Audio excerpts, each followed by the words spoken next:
Good morning friends. मी राहुल देशमुख आपलं YouTube चॅनलमध्ये ॲडोब फोटोशॉप लर्निंगच्या क्लासमध्ये क्लास 5व्या मध्ये आपलं सर्वांचं स्वागत आहे. तर क्लास 5वा आपला क्रॉप टूलचा चालू आहे. तर क्रॉप टूल मध्ये एक नवीन ऑप्शन पुन्हा अजून आहे ऍड झालेला आहे, ते एक आपण पाहूया. चला मग Adobe Photoshop crop tool welcome screen open झालेली आहे. वेलकम स्क्रीन ओपन झाल्यानंतर आपण ॲडोब फोटोशॉप मध्ये एक पुस्तक घेतलेलं आहे. आता समजा आपल्याला या पुस्तकाच्या झेरॉक्स काढायच्या आहेत, स्कॅन करायचे, ते एक क्रॉस येईल. आपल्याला हे पुस्तकाचे पानं आपल्याला सरळ पाहिजे, त्यासाठी ॲडोब फोटोशॉपनं नवीन एक ऑप्शन दिलेलं आहे, पाहूया आपण ते पण. आता पहिला ऑप्शन आहे क्रॉप टूलचं. जेव्हा आपण क्रॉप करतो, क्रॉप करताना आपल्याच्यानं जर असं काही जर चुकलं, परत आपल्याला पहिल्यासारखं पाहिजे असं समजा आपली इमेज जशाल तशी, आपण F12 दाबू शकतो, एस्केप बटन दाबू शकतो. त्याच्यानंतर इथं एक उलटा एरो दिलेला आहे, rewind button, rewind the crop, याला क्लिक केल्यानंतर परत आपली इमेज पहिल्यासारखी जशाला तशी होईल. ही झाली बाय डिफॉल्ट, याची साईज कुठलीही आपण दिलेली नाही. आता आपण पाहूया ॲडोब फोटोशॉप मध्ये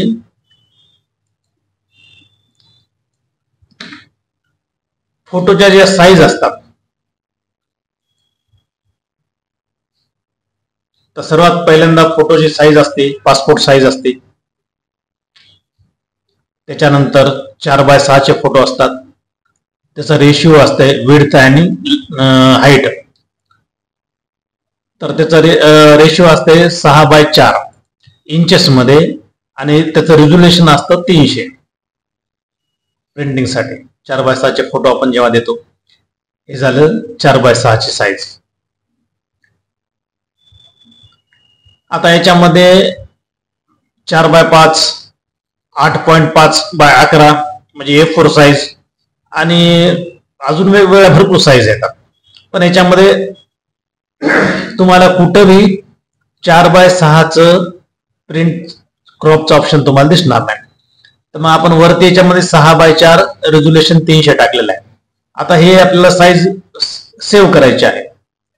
तर 6x4 च्या बाजूला इथं जर गेलो आपण, क्लिक केलं, क्लिक केल्यानंतर इथं याचा रेशिओ दाखवलाय, रेशिओ विड्थ अँड हाईट आणि रेझोल्युशन सोबत.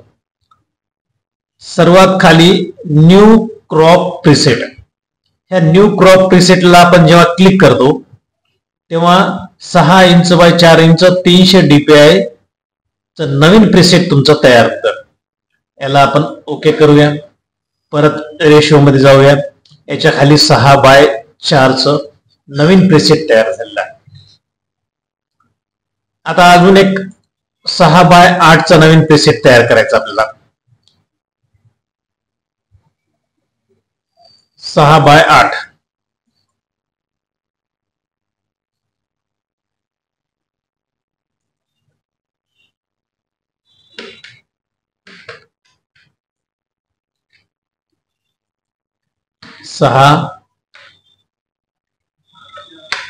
कंट्रोल R दाबल्यानंतर स्केल येईल वरती. या स्केलला इंचेस मध्ये आपण मूव टूल घेऊया.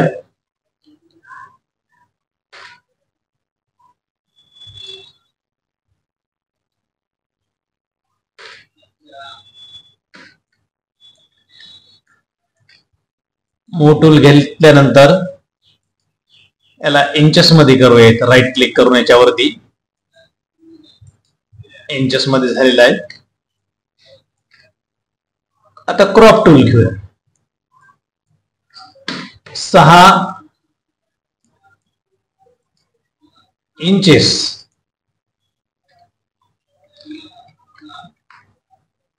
IN in, 8 IN inches, 300 resolution. त्याच्यानंतर परत रेशिओ मध्ये गेल्यानंतर न्यू क्रॉप प्रीसेट याला क्लिक केल्यानंतर 6x8 300 DPI नवीन प्रीसेट तयार होईल.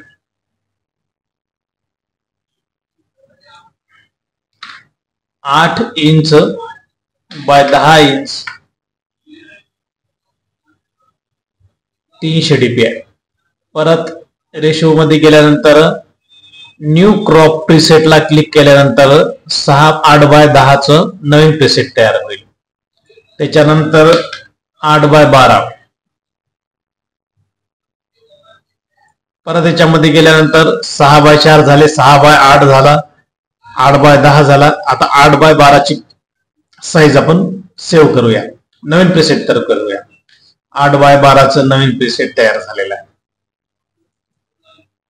8x12. त्याच्यानंतर अशा भरपूर साईज येतात.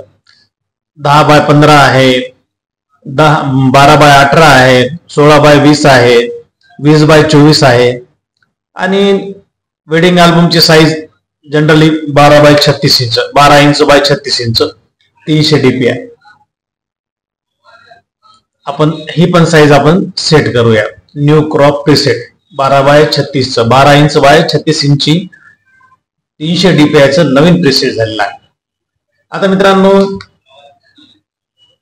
ही झाली पर्टिक्युलर साईज.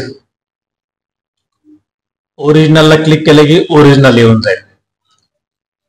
आपल्याला 4x6 ची साईज पाहिजे असेल, 6x4 ची, 6x4 ला क्लिक केलं, 6x4 ची साईज मध्ये फोटो क्रॉप होऊन जाईल. आता हे फोटो आडवा आहे म्हणून याला 6 इंच बाय 4 इंच मध्ये आपण क्रॉप करूया. जर हा फोटो उभा असता तर आपल्याला 4 इंच बाय 6 इंच 300 DPI मध्ये क्रॉप करावा लागला असता. मग त्यासाठी परत इथं 4, इथं 6, इथं 300 परत टाकायचं काम नाही. ह्या 6 इंच बाय 4 इंचच्या मधामध्ये जे 2 ॲरो येतात, या 2 ॲरोला क्लिक केल्यानंतर 4 अपोजिट साईडला जाईल, 6 इकडल्या साईडला जाईल आणि आपला उभा फोटो आपल्याला क्रॉप करता येईल. तर मित्रांनो, हे क्रॉपचं पाहिलं आपण. आता त्याच्यानंतर आपल्याला नवीन ऑप्शन शिकायचे. नवीन ऑप्शनची माहिती बघूया. आता नवीन कुठला आहे तर आता आपल्याला या पुस्तकाच्या एका पेजला आपल्याला सरळ करायचंय. तर पहिले ॲडोब फोटोशॉप मध्ये भरपूर व्हर्जन आहे. ॲडोब फोटोशॉप 7 आहे, त्याच्यानंतर 7 पासून तर CS2 पासून तर CS3 पर्यंत, CS4, CS5 ॲडोब फोटोशॉपचे भरपूर व्हर्जन येऊन गेलेले. आता लेटेस्ट नवीन व्हर्जन मध्ये ॲडोब फोटोशॉपनं आपल्याला क्रॉपच्या खाली दुसरा एक टूल दिलेला आहे, पर्स्पेक्टिव्ह क्रॉप टूल. याला क्लिक केल्यानंतर प्लस आयकॉन येईल. इथे एकदा क्लिक करायचं, इकडे एकदा क्लिक करायचं, खाली एकदा क्लिक करायचं ह्या साईडला आणि बरोबर इकडल्या साईडला क्लिक करायचं. क्लिक केल्यानंतर तुम्ही एंटर प्रेस करू शकता किंवा वरती एक चेक दिलेला आहे राईटचा, त्यालाही क्लिक करू शकता. क्लिक केल्यानंतर मित्रांनो, हा पहा एकदम स्ट्रेट झालेला आहे. आपल्याला याचा स्कॅन करता येईल, याची झेरॉक्स काढता येईल सरळ. अशा प्रकारे तुम्ही वेगवेगळ्या याचा वापर करू शकता.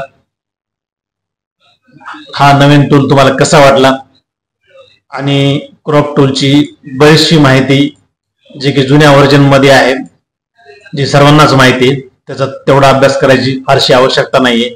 आपल्याला क्रॉप टूल मध्ये क्रॉपची साईज तुम्हाला सांगितले मी. क्रॉप टूलला आपल्याला कोणती साईज द्यायची आहे, आपल्याला कुठली साईज लागते. बाय डिफॉल्ट साईज पाहिजे असेल तर ओरिजिनल साईज.